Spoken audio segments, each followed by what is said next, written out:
Let me tell you a story. Once upon a time, there was a fountain. There was also a woman. This woman would come to the fountain every day to draw water from the fountain. When the fountain saw the fountain would rejoice because he got to bless her with its water. Every day, the woman would come with her pitcher to fill the pitcher at the fountain. One day, the woman got married, and the fountain rejoiced even more because now not only could the fountain provide for the woman, but for the woman and her husband. Eventually, the woman had kids, and the fountain rejoiced more because he could provide for all of the family.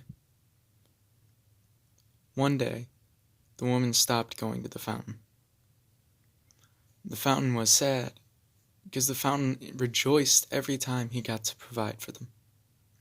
Eventually, the fountain decided to go meet the woman where she was at.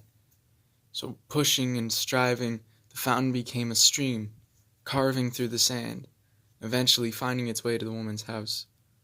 But at that point, it was no longer a fountain of living water. It was a raging river, and it flooded the woman's house.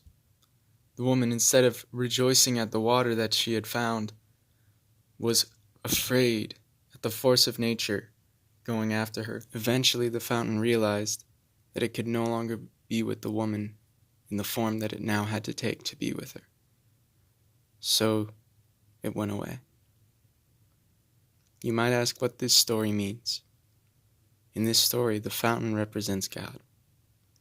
God wants to bless us in every way He can.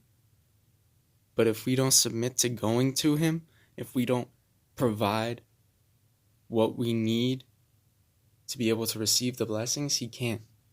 And when we try to avoid Him, He'll try to be in our lives. He'll try to pour out.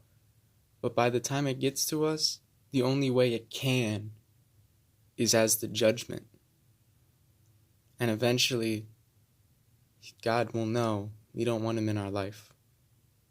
And that's when He fully pulls out.